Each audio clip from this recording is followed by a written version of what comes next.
It's been a while. Of course. Go ahead. Oh. Now there's a question I wasn't expecting. Very well. I'll tell you what I know once more. The once renowned Raiden Gokuden, comprised of 5 branches. Amenoma, Futsu, Ishin, Hyakume, and Senju. The art of forging practiced by these 5 clans was first taught to them personally by the almighty Shogun. Over time, the 5 branches diverged from one another as generations of bladesmiths honed and perfected their craft. Most of the great swordsmith clans of old have since fallen into decline, and for a long time, only the Amenoma branch kept its art alive. But fortunately, Kaedehara Kazuha recently returned to Inazuma and took up the mantle of the Ishin art. Now, 2 clans remain of the original Gokuden 5. If my memory serves me right, you yourself were present when he forged the Ishin blade. Oh yeah, we were! Paimon remembers that now. We learned a bit about the decline of the Raiden Gokuden then too. It seems like such a shame. That, my friends, is a tragic tale indeed. In fact, this was not made known to me for most of my life. All these years, I knew of those great clans' demise, but never the cause. Only recently, when the question was on my mind, did I ask Kaedehara Kazuha about this. He told me that, as we are both heirs to a branch of the Raiden Gokuden, it was right that I should know the truth. There is no harm in telling you, but I must warn you. It is a dark and sorrowful tale. The Raiden Gokuden were the targets of a murderous rampage by a vengeful bladesmith. Vengeful? Why? 400 years ago, so I'm told, there was a catastrophic malfunction in Tatarasuna's furnace. One brave swordsmith heard the commotion and chose not to flee, but he rushed to the scene, hoping to prevent a disaster. Tatarasuna was home to a state-of-the-art forging and smelting operation in that day, and overseeing it was the armory officer. His surname was Niwa, though he had family ties to the Kaedehara clan. Knowing that they had just one chance to save countless lives, Mr. Niwa and the swordsmith leaped together into the furnace. The furnace quickly stabilized, but neither of them made it out. The smith's death, though heroic, dealt a devastating blow to his family's fortunes. His orphaned son was left to fend for himself, and grew up deeply resentful at the world. In his heart, the whole of Inazuma was culpable in his tragedy. He hated the almighty Shogun for her apparent indifference towards his father's death, and he hated everyone who had done nothing to try and save him. Powerless and destitute, the only legacy he had to pass on to his children was his hatred. Generation after generation bore this grudge, living in utter misery. Alas, if only the story could have ended there. But 100 years ago, the then head of this family reached the end of his wits. He could bear their fate no longer, and yet he could do nothing to change it. Finally, he made a drastic decision to take revenge on the Raiden Gokuden. In doing so, he sought to vent his pent anger and shake the very foundations of Inazuma's forging industry. In his fury, he murdered indiscriminately, killing even bladesmiths from the Hyakume clan which he belonged to. His goal was absolute, the devastation of all of the Raiden Gokuden. But when he came to the Kaedehara and Kamisato clans, his killing spree came to an abrupt end. He failed to catch them unawares. They fought back fiercely, and they did not spare his life. That is why the Kaedahara clan and their Ishin art survived that day. I suppose they were the lucky ones, under the dire circumstances.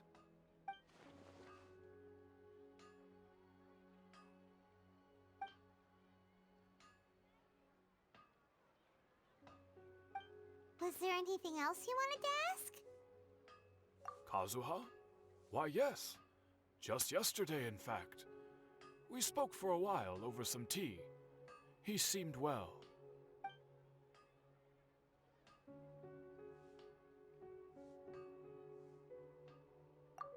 My pleasure. Don't tell Paimon.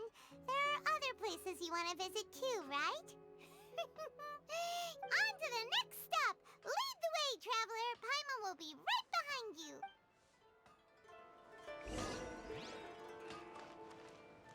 How can I improve my culinary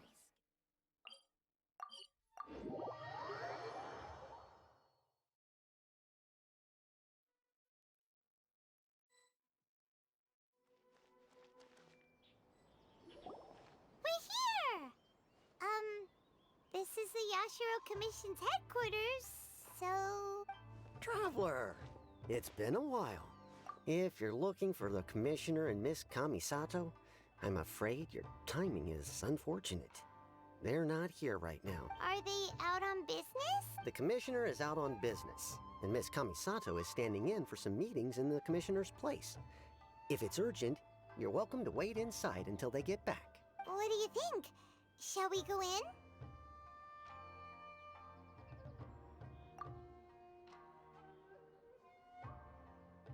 If it were anyone else, I couldn't allow it. But seeing as you're so close with the Commissioner and Miss Kamisato, I think it should be okay. We'll be heading in then. Thanks! Hello, dears. Is there something you want to say? Of course, traveler. Yes, I know who you are. Miss Kamisato has told me about you. What would you like to know? Oh, they're both very well indeed.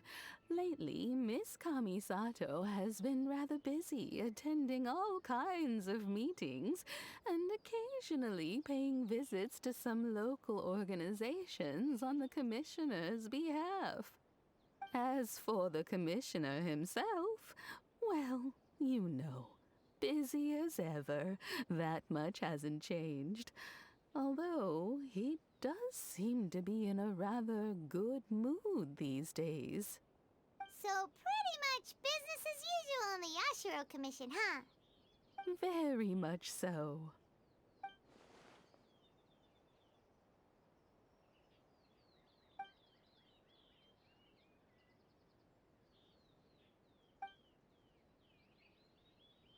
Well, got any more questions? You're very welcome. In fact, I would love nothing more than for you to come and visit more often. Miss Kamisato talks about you all the time.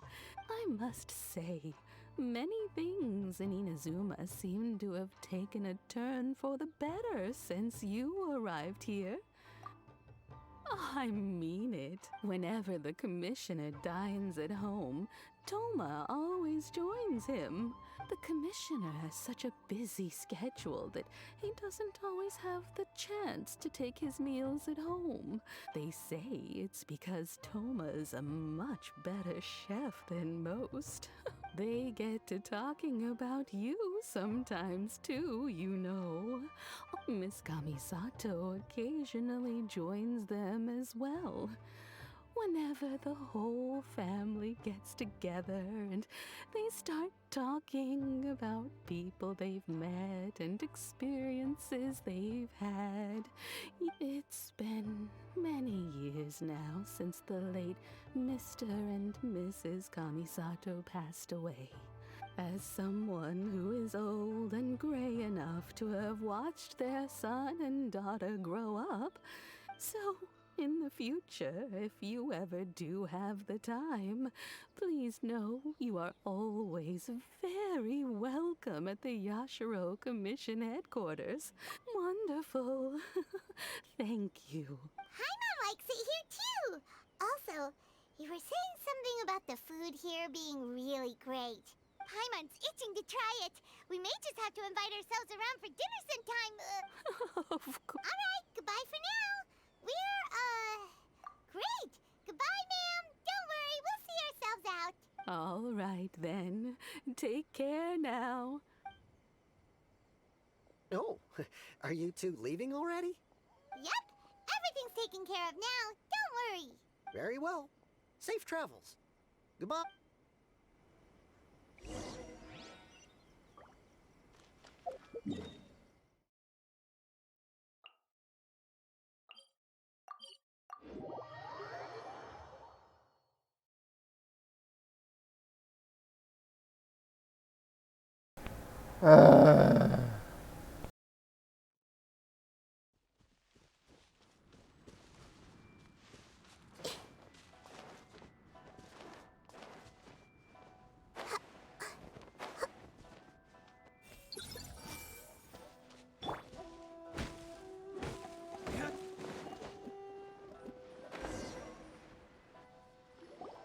Well, here we are.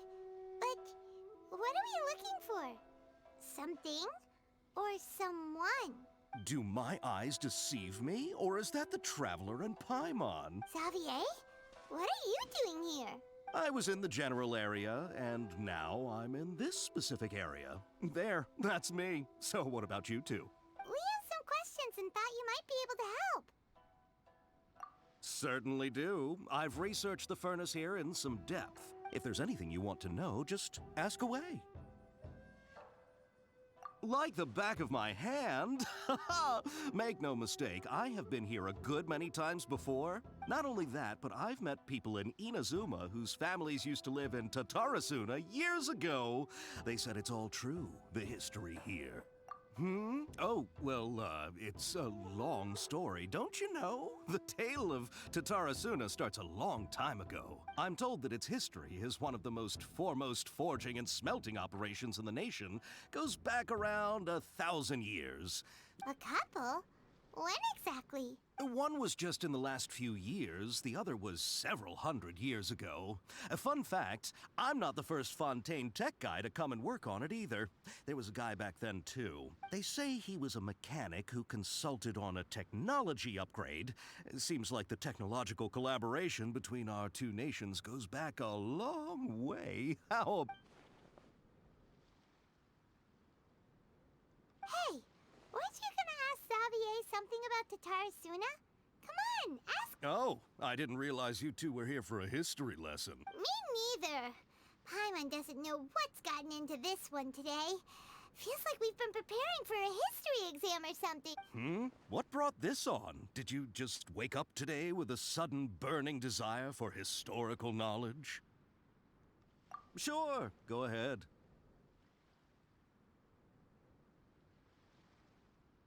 A kabuki mono? No, I can't say that I have. I do know the word, Inazuman for those eccentric types who always go around dressed to the nines. Just the sort of person that I'd like to meet, actually. But sadly, I've never had the pleasure, nor have I come across anything to do with a kabuki mono where Tatarasuna is concerned.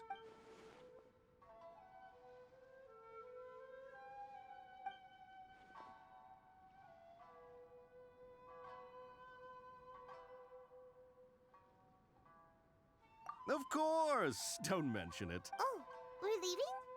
Okay, bye, Xavier. Oh, you're most welcome. More than happy to help. Farewell.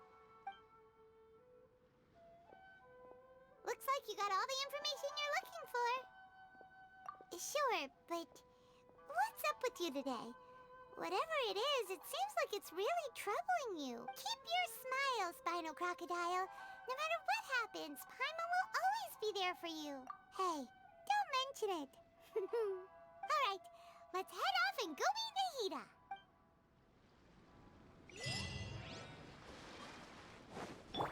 Everyone hold hands.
Hey, it's them!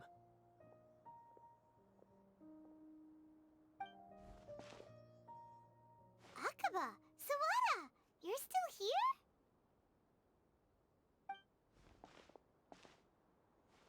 Indeed we are. If you have a moment, we'd love for you to join us once more. We have time. What do you want to talk to us about? It's the same topic we discussed last time. Obviously. Still looking for more info about Tatara Suna, huh? Should we join them? Unfortunately, we haven't made any real progress. Huh? Oh, of course.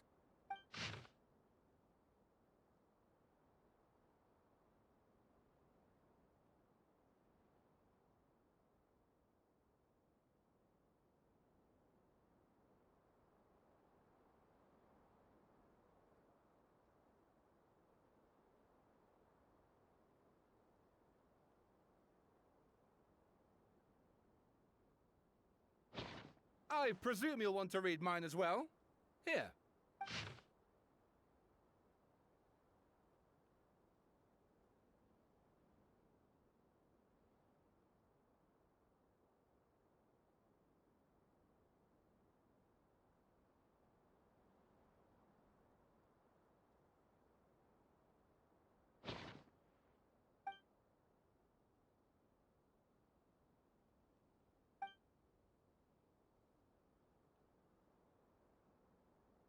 Well, what do you think? Hey, Traveler.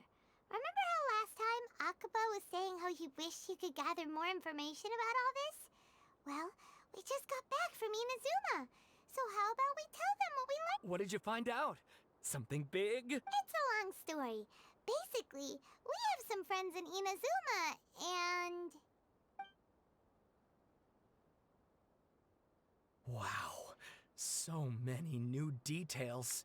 Thank you so much for sharing that with us. Well, well. So it all comes down to one man's desire for revenge. Huh. You heard this from a member of the Amanoma clan, you say? Then I guess it must be true. Ugh. So there's no ghost story here after all. This new information actually lends further credence to my hypothesis. Evidently, swordsmiths were seen as having an incredibly prestigious role in society those days. Yes, okay, point taken, you were right. But that doesn't mean I can't carry on with my novel. And they're back at it. These guys are really into this. Oh, so sorry. Look at us, prattling on about our projects and ignoring you. Thank you so much for the information. You're welcome. See ya. Keep us in the loop if you find out anything else. Will do.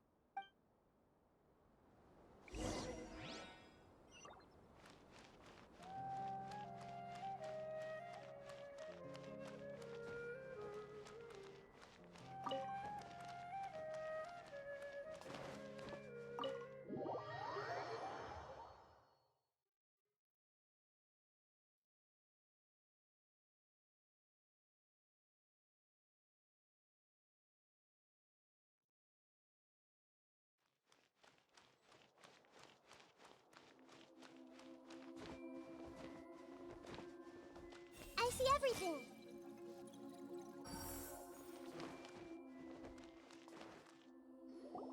Nahida, we're here! Traveler, Paimon, how have you been? Ugh, where to start? Paimon hasn't had a moment's rest this whole time. That night, we ended up chatting and chatting until suddenly the sun was up. And then she decided she wanted to go to Inazuma. The Balladeer? It sounds like some kind of code name. You look troubled. Is there something you need to tell me?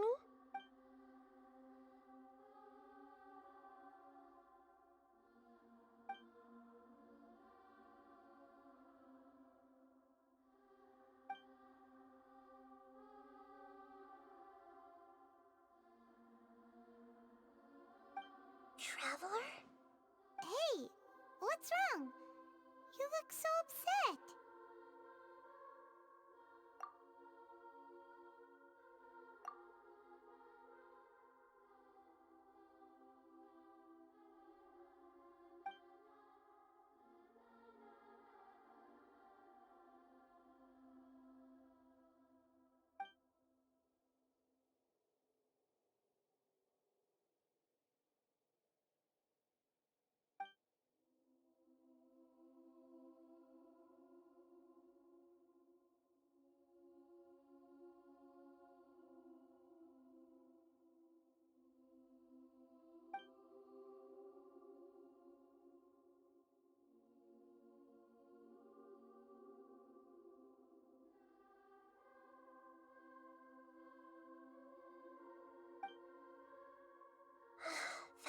quite a story. So, this puppet known as the Balladeer erased himself from Irminsul, hoping that he could change the past. But how was he even able to do that? As the traveler said, he very nearly became Sumeru's deity. Admittedly, I remember it a little differently. I don't recall finding anyone inside the machine after we defeated it. Nevertheless, it does make sense. If someone were to successfully erase themselves from Irminsul, the world would change to reflect the new reality. So, you believe this person really existed, and we just don't remember him because... well, because he literally changed the world? Yes. Theoretically speaking, it is possible to do this.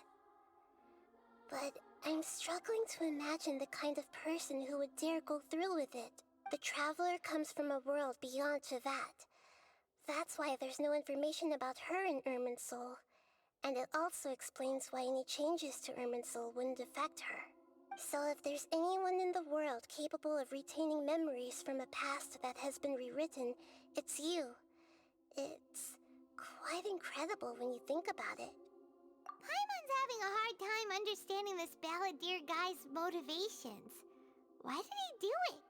I can only make inferences based on the information we've been given. As for what kind of person he was, only you remember that.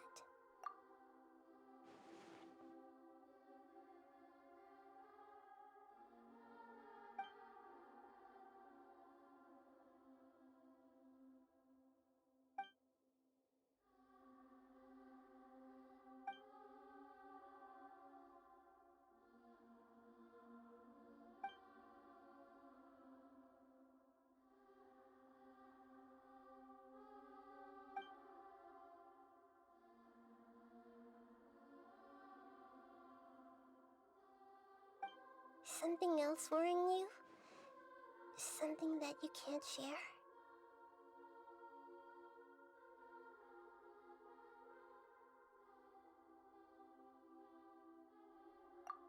It couldn't change the fate of the ones who had died, right?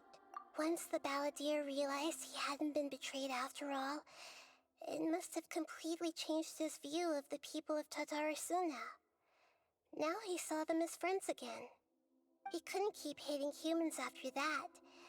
And if he thought there was a chance he could save his old friends, it would be hard not to try. The story makes sense, every part of it. The Balladeer tried to achieve godhood with the doctor's help. He was unsuccessful, but retained the power to connect with Irminsul.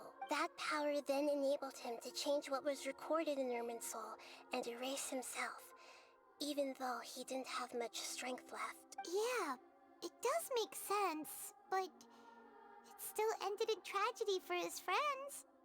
It just feels so hopeless. He gave everything to do this, but it seems like he got nothing in return.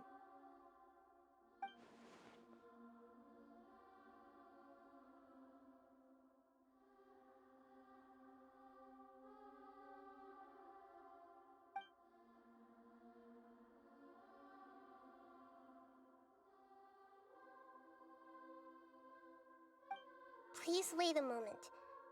I want to check something. Found it. This should be the one. It turns out that I have a strange way of confirming everything she has told us. What is it? A record from a personal collection. It was tucked away in a corner. You should take a look.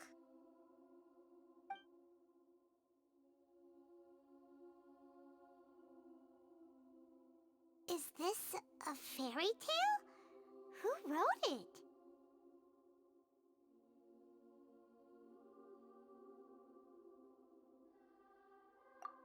I authored this record myself. Huh? You wrote a fairy tale that somehow has something to do with the Balladeer? When combined with the Traveler's narrative, it's clear that this story is an allegory. everything in it is a symbol for something else. Hold on. So this record survived from the past? Yes. Any information about the balladeer or the kabuki mono in other records will have been changed.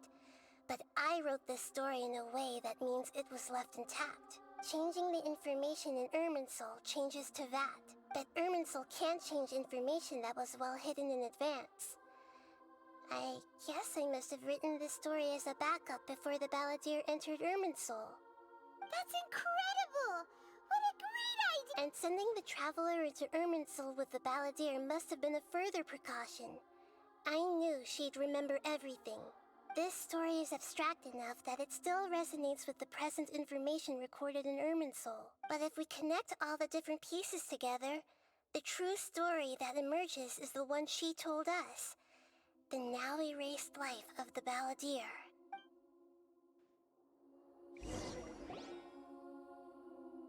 There was once a lone monster draped in fox fur. The monster found a family of foxes, joined them, and they became friends. The monster lived with the family day and night, and everyone treated it as one of their own. Once in a while, the monster would take off its fox fur at night and lament to itself as it gazed at its reflection in the water. I am a monstrosity, yet they are too foolish to see it. I pity them. But the monster soon found solace when another came to live among the foxes who was not their kin. A kitten, carved from the wood of a white tree, who had been abandoned by the humans. The kitten too wished to become a fox, but its tail was too slender, and it could not grow a coat of richly colored fur. Yet when the other foxes saw this, they spoke words of comfort to the kitten. Even without a tail and fur like ours, you are still one of us. Furious at this happy resolution, the monster lit a fire on the mountain. The terrified animals panicked as the fire spread. The only way to extinguish the flames was to make a sacrifice. A gray fox stood up and addressed the monster. It said, "You are the cleverest among us. Surely you can help us find a way to solve this." The monster smiled, led the fox toward the fire, and murdered it. The gray fox's heart was turned into a beautiful drop of water, clear, spotless, and pure.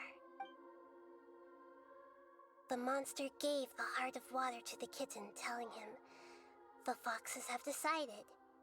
You are the one who must be sacrificed. Take this, quench the flames, and die for your fox kin." The fire was extinguished, but the kitten lived. It left that side of the mountain and found a little bird who had a broken wing. The two promised they would spend their whole lives together, but the little bird did not have long left to live. It passed away soon after. After burying the bird, the kitten left the mountain for good. Never again would it cherish a single creature, nor a single blade of grass that stood on that mountain. The kitten spent the nights wandering aimlessly, gnashing its teeth at the moon. How it wished to swallow the moon and devour the moonlight. If the world could only return to darkness, then it would finally be peaceful and content. I will become the new moon, the answer to everything. Then, no one will know that there were once birds, foxes, and cats in this world. And no one can know that they were different.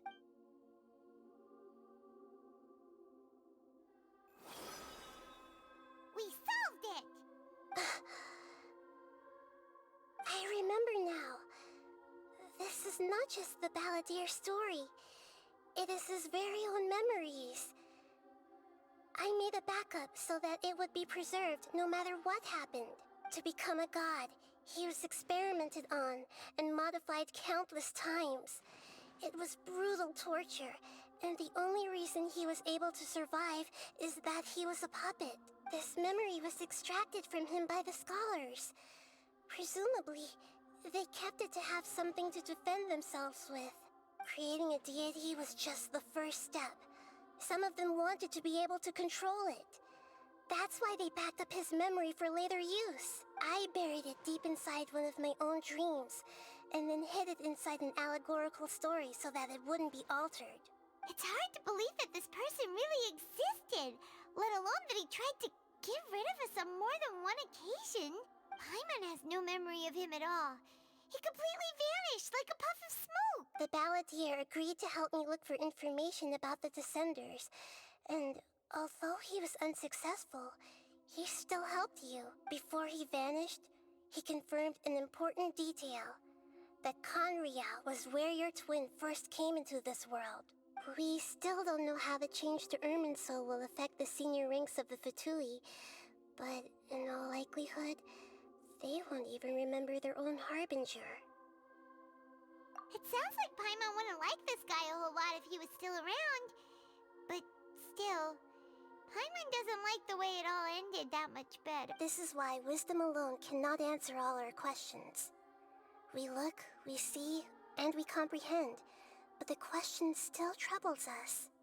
So the answer is not everything. People yearn to find the truth and then conquer the troubles they face. When you give someone the truth, you give them a chance to choose their own destiny. To others looking on, this may seem like a pointless endeavor, but for him, the chance to act on his desire to disappear must have meant a lot. Never forget that even when we walk beneath dark clouds along a road filled with suffering, the light of wisdom is always there, guiding us toward a better destination. And that is what you have been doing all along. Yeah, Nahita's right. Cheer up! How about we go get something to eat? We can pick up this heavy conversation again later. Good idea. Paimon, why don't you take her out for a walk to clear her head? You got it! Come on, Traveler! You need to get out of your head for a while. You'll feel much better after taking a walk. Let's go get a snack from one of the stalls in the Grand Bazaar! That'll be sure to lift our spirits. It must be really tough being the only one who remembers all that, but Paimon's always here to help cheer you up.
What should we eat first?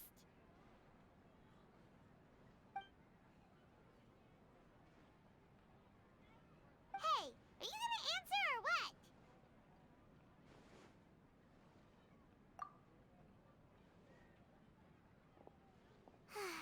Alright, whatever you want. Well, Paimon will be right here when you figured stuff out. Then we can get something to eat.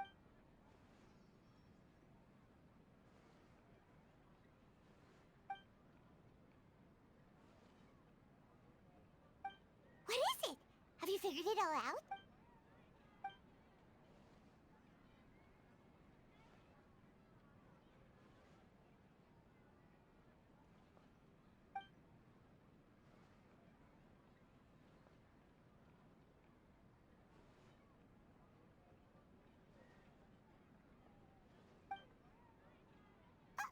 Why'd you jump up all of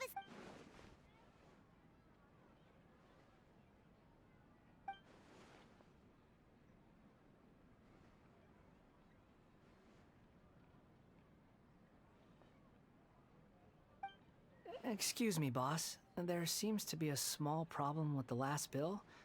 Look, here.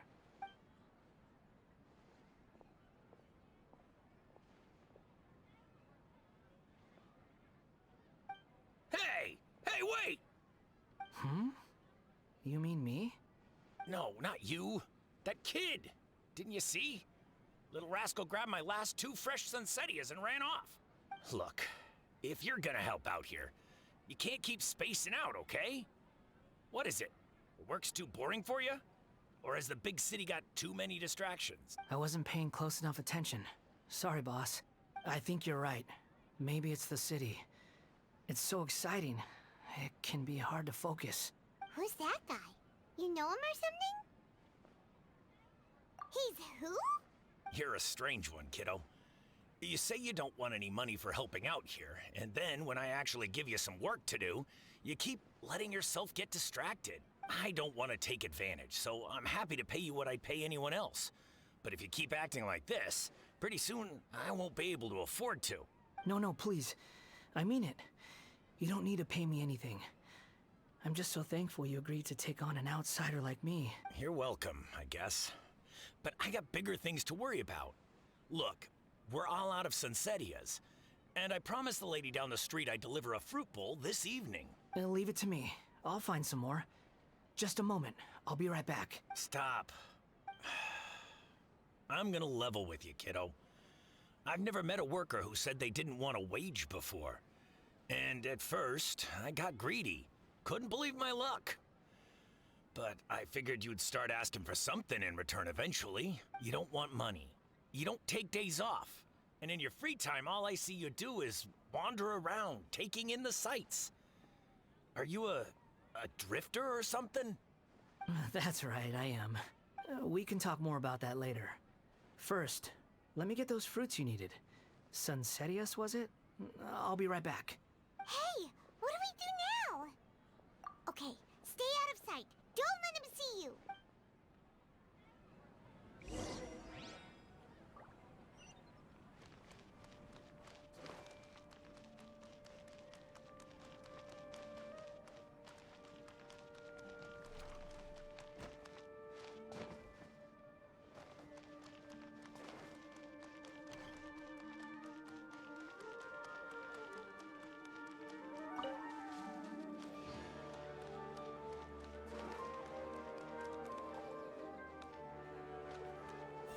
The healing is such a convenient excuse.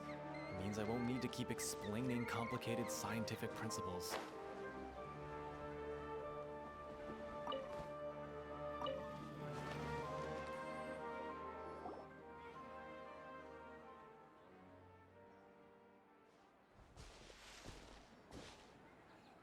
Yeah, this'll do. Even though you say he's the balladeer, what are we planning on doing? Stealing his Sunsettias? Isn't that a bit too cruel? Oh, alright. This should be enough. Guess I should wash them before I take them back. Huh? You two over there. Is there something I can help you with? He spotted us! You've been following me all the way from the city. I'd have to be blind not to notice. Have we met before? No, we haven't met. But you know me?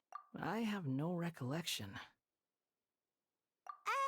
Are you absolutely sure? Sorry, but I just can't take your word for it.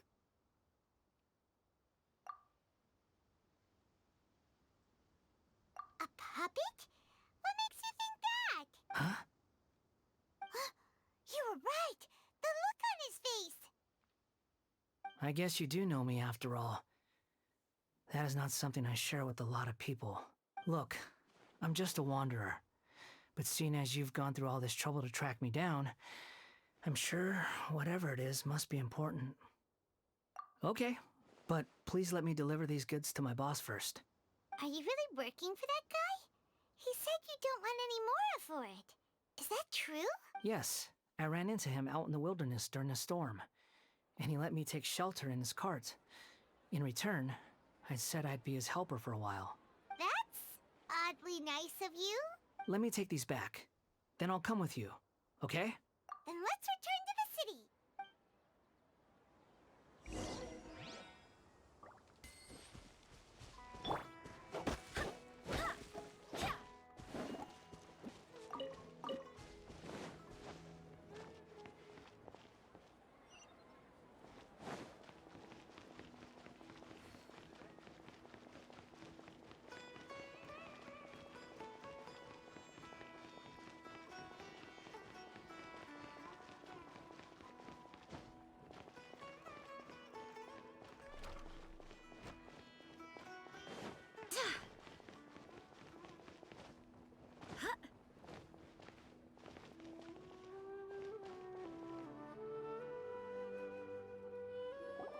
Here you go, boss.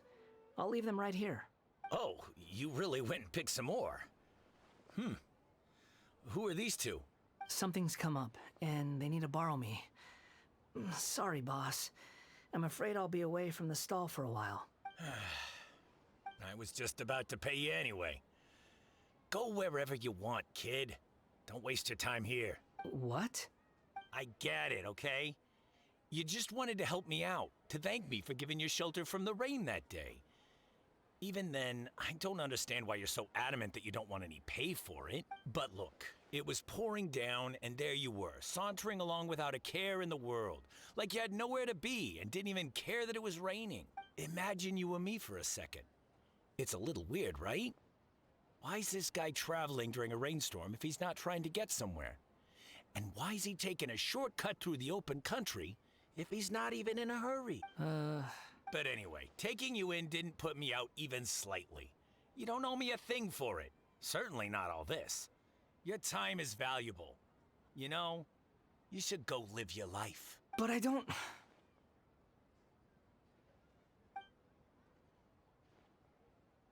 No, you're right. Then I suppose this is where we say goodbye. Thank you again for taking me into the city. Don't mention it, kiddo.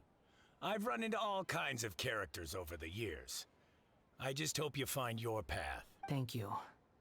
All right, done. Thanks for waiting for me. We can go now.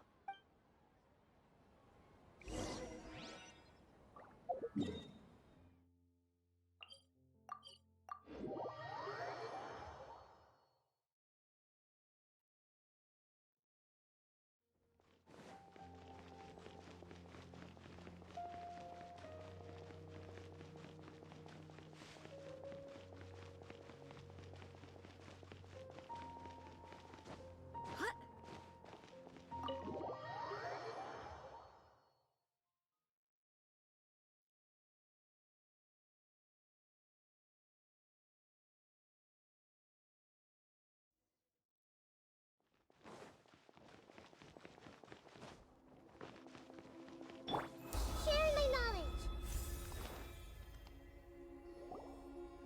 Nahida! Nahida! What's wrong? Huh? Are you? Hello. I do apologize for the sudden intrusion.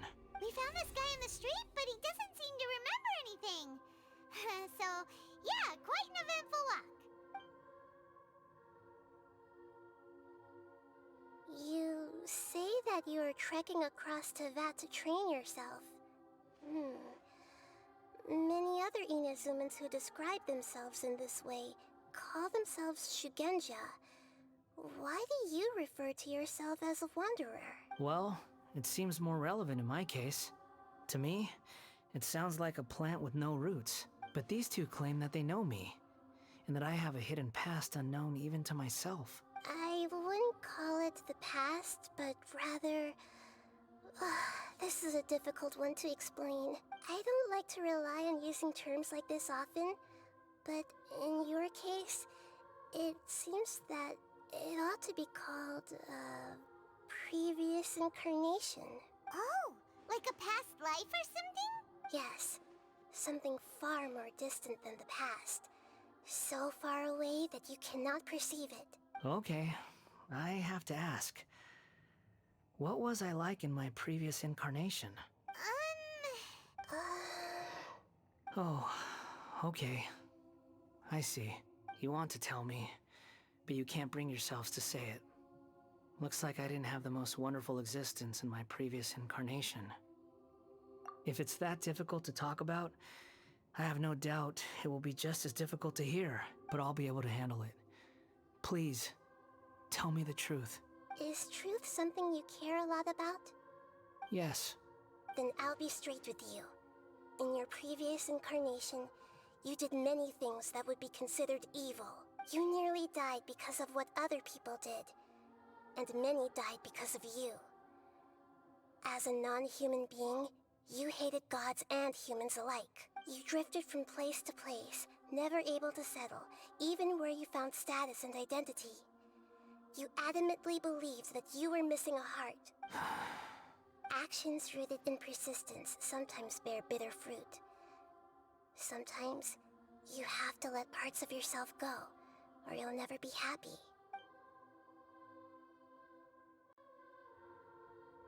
I gave everything I had, but it barely changed history at all. In terms of the outcome alone, that's true. I don't think I can judge everything I've heard purely in terms of right and wrong.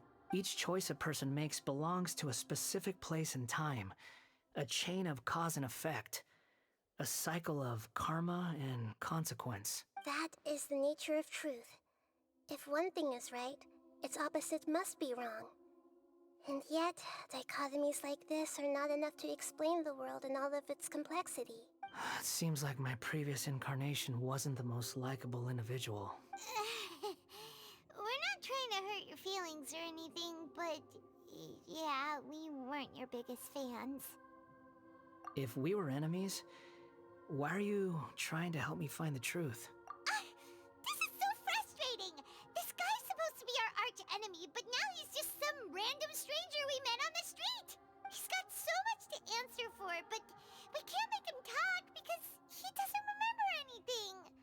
What a weird situation. Lesser Lord Kusanali, as the god of wisdom, I trust that everything you told me must be true. Yes, it's all true. I can even show you the memories themselves, if you're willing. Please, I want to see them for myself. I want to experience my own transgressions. Even though it will cause your present self great mental anguish? I'm just a puppet, with no heart and no name. There is nothing in this world for me to cling to fill the void within me. Except maybe these sins that can never be undone. Very well. As you wish. Wait, shouldn't we go with him? This one's kind of on us for bringing him here. Don't worry. Whatever danger I might face, it's my burden to bear. Traveler, could I ask you to supervise him on my behalf? Oh, good point. Given your, unique situation, we'd better keep an eye on you. Understood. Thank you. Now, prepare yourselves, everyone.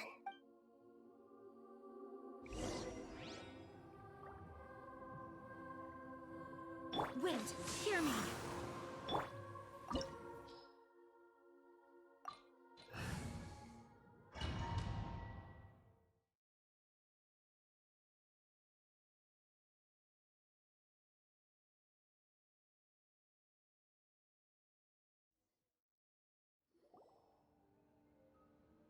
This looks like Inazuma. Right now, you're in a dream I created using information extracted from your memories. These memories will show you the raw truth. But be aware that enemies may react just like in the real world. Please be careful. Sounds like an immersive experience. It's a good thing we came along. You don't need to do this for me. I don't deserve your protection. We never give up halfway. Well, we had to once, but that was your doing. All right. Wanderer, this is the Shake Pavilion. In your Balladeer incarnation, this is where the Electro Archon placed you after your creation. You had a great many memories here. Is that because this is kind of like his birthplace? You could say that, in a sense. You'll see why shortly. I hear footsteps. This place is huge. I can't believe the landslide didn't fill it in. I wonder who built it. The Crystal Marrow Miners? No, there's no way. Look at this exquisite construction work, and so well preserved, too. No mining crew would be capable of this. There's someone passed out on the ground. Who are you? You're awake. What happened? How'd you get stuck here? Are you injured? Huh. Not a scratch. And these fine clothes. Who are you? This man is Katsuragi, deputy to Torichio's adopted son, Mikoshi Nagamasa. He found the balladeer in Shake Pavilion and took him back to Tatarasuna. And the rest is history. Well, it used to be. In the original version of events, Katsuragi was ultimately killed by Nagamasa. Let me get you out of here.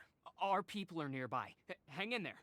During the Tatarasuna incident, Niwa was murdered by the doctor disguised as a mechanic. The balladeer, then known as the Kabukimono, disappeared not long after. As the second in command at Tatarasuna, responsibility for what had happened fell to Mikoshi Nagamasa. But Katsuragi had sworn lifelong loyalty to Nagamasa after the latter had once saved his life. At Katsuragi's insistence, Nagamasa killed him to put an end to the Tatarasuna incident. Katsuragi seems like he was a good guy. He looks like a warrior, but he has a kind face. Why couldn't he live a long and happy life?